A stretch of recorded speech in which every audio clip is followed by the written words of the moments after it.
Bonjour tout le monde, donc là je fais un trailer reaction par rapport à alors là je l'attends pas 2-3 semaines avant de la faire. Ça vient de tomber à l'instant, par contre c'est mis en ligne, peut-être qu'il va peut-être prendre un petit peu de temps, de The Marvels, c'est-à-dire Captain Marvel numéro 2, qui devrait sortir en fin d'année. Donc là c'est les premières images en mouvement, je crois que c'est les premières images toujours, on n'a pas eu de premières images genre photo.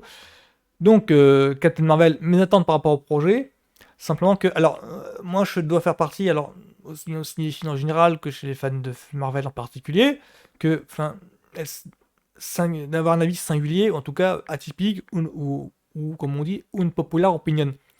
C'est-à-dire que il est de bon ton de bâcher le premier film, le premier volet, le film avec Brie Larson en tête d'affiche, hein, dans le rôle de Carol Danvers, Captain Marvel. Il est de bon ton de bâcher, pour dire que voilà, c'est en 2010, comment ils osent sortir un film aussi classique que ça.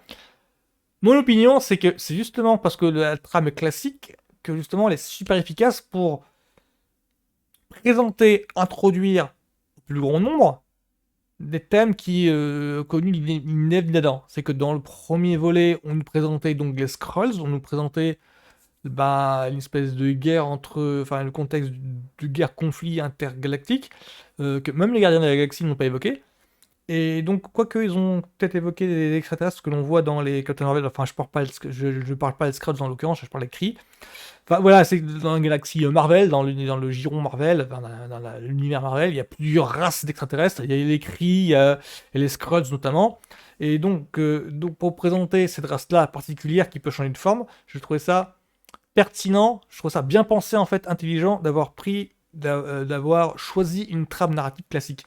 Aux grandes dames de beaucoup de cinéphiles qui voulaient sans cesse qu'il y ait sans cesse une prise de risque de la part de Marvel. Je pense que c'est plus pertinent de faire je pense que c'est plus malin, plus intelligent, au contraire, de choisir une trame narrative classique, une origin story classique, pour présenter des thèmes bah oui, mais qui ne sont pas connus du commun des mortels. Enfin, moi je connais ça, les Skrulls, je les connais parce que, oui, je suis fan de Marvel. Les bouquins, les comics Marvel, j'en lisais avant les premières sorties de X-Men et Spider-Man, par exemple, et même de Blade.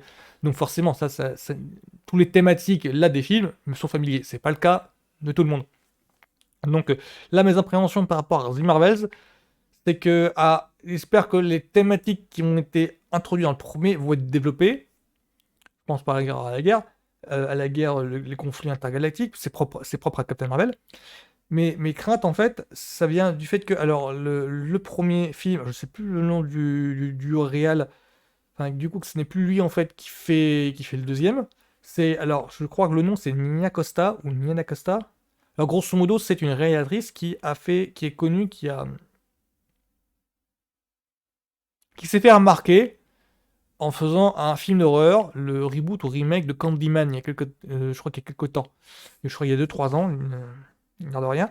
Et donc, on a le choix d'une réalisatrice un petit peu débutante, qui vient du circuit film indépendant, pour faire une grosse production. Je crois que ça pose problème au niveau de beaucoup, parce que du coup, il y a un petit côté, c'est bon, elle est formatée au blockbuster, c'est souvent le discours ça qu'on connaît pas.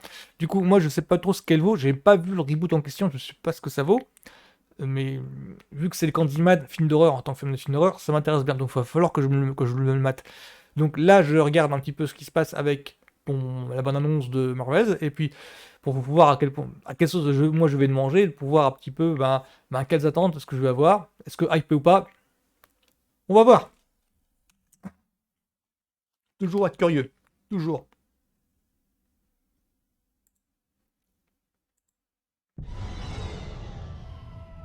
Capitaine Rambo? Je peux savoir ce que vous faites? J'entre dans la zone du point de saut. Je vais pouvoir collecter des données. Fury? Ouais, Rambo, on l'a vu dans WandaVision. Ouais. Ah oui, j'avais oublié de parler de ça. Ouais. Capitaine Rambo? Ouais, visuellement, c'est dans la lignée du premier.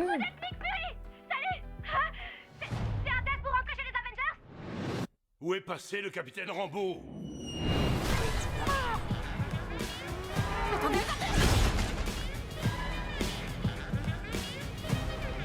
Eh, mais c'est la forme de Marvel. D'accord. C'est quoi ça?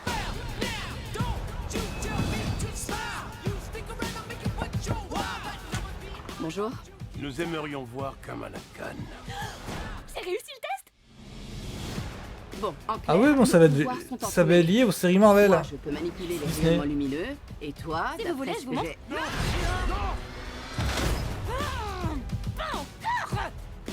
Salut. Où est notre fille? Là où toi t'étais.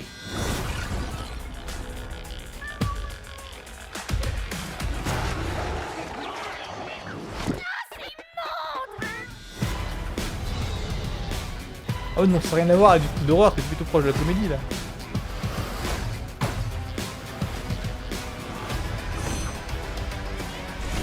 En mode défense.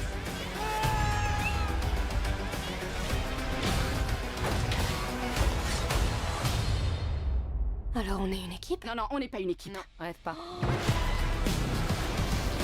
Ah ouais, donc c'est particulier là. Ouais, c'est particulier. Ouais, c'est que ça continue dans la même lignée. Je pensais qu'il y aurait un truc.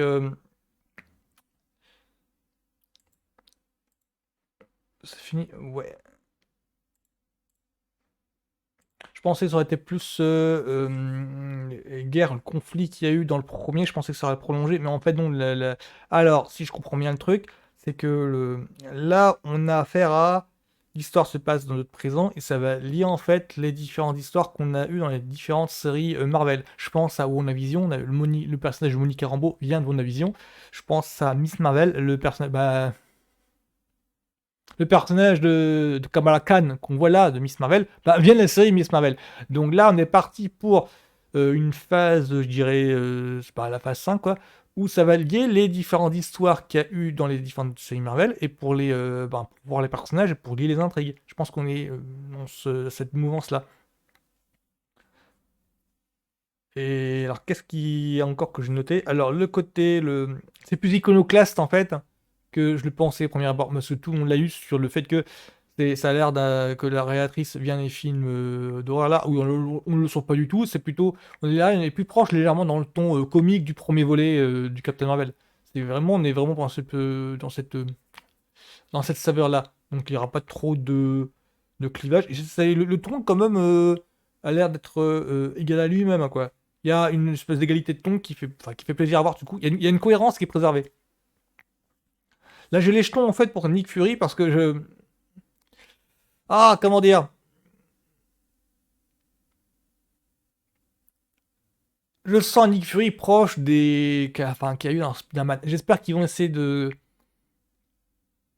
développer plus de pouvoir autour du bracelet qu'il y a eu dans Miss Marvel, qu'ils vont développer parce que je sais qu'il y a un truc avec ça, mais j'ai pas envie de spéculer, pour peur d'être déçu par rapport aux différentes spéculations des youtubeurs Marvel spécialisés Marvel. Donc j'ai peur de spéculer par rapport à ça. Vraiment d'en faire trois caisses sur un détail. Et au final, ah oui, mais ils n'ont pas joué sur ça. Oui, normal. C'est que c'était pas prévu comme ça. C'est simplement que c'était l'élément qui était introduit, quoi. Donc, qu'est-ce que je pourrais dire? Sinon,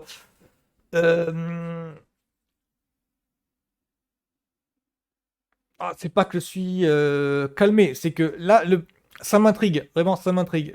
J'attends de voir un petit peu plus. Parce que là, c'était vraiment les premières images pour montrer le visuel, le ton. Il se trouve que le ton qu'ils ont à adopter, c'est celui de. Je dirais plutôt que ça se rappelle plutôt Miss Marvel. Et je sais que Miss Marvel, c'est inégal. Moi, j'ai beaucoup aimé, vraiment. Si je me souviens bien des revues, j'ai beaucoup aimé. Miss Marvel, pour vous donner un petit ton, Miss Marvel, c'était le même délire que Spider-Man. Mais je pense que ce ton-là, j'ai pas l'impression que ça s'associe bien à Captain Marvel. Alors, à moins qu'il y ait une évolution dans le film qui permet ce ton-là, c'est grosso modo que le personnage de Carol Danvers soit confronté à l'univers de Miss Marvel, et du coup elle est obligée de changer de personnalité, parce que du coup ils sont obligés de bosser à trois. Voilà, le travail d'équipe, il va falloir qu'elle apprenne ça. Du coup il y aura une évolution de ce ton-là, une évolution du personnage dans ce style-là. À moins qu'il y ait ça, j'espère que ce sera ça. Donc sinon, j'attends d'en voir un petit peu plus. Ce projet m'a rendu curieux en fait, parce que là j'ai l'impression qu'ils sont partis dans une lancée, on l'a pas vu venir, enfin moi je me doutais qu'il y aurait ça, mais pas dans cette direction-là. Je pensais qu'il y aurait un truc, Dans mes spéculations avant, à l'annonce du projet, je pensais qu'il y aurait juste un truc dans le genre, Monica Rambeau et Kamala Khan sont pris dans une guerre-conflit, et je pensais que ça aurait été ça qui aurait été présenté. Or, on nous met l'accent avant tout sur le côté là, bah juste les trois qui sont pris dans une espèce de comédie de boulevard à la sauce SF. Alors, à mon avis, ça ne va pas faire plaisir à tout le monde, je le conçois, mais voilà, c'est la direction choisie comme premier trailer. Donc voilà, c'était ma traileration de The Marvels. Voilà. Bonne journée à tout le monde. À tchuss.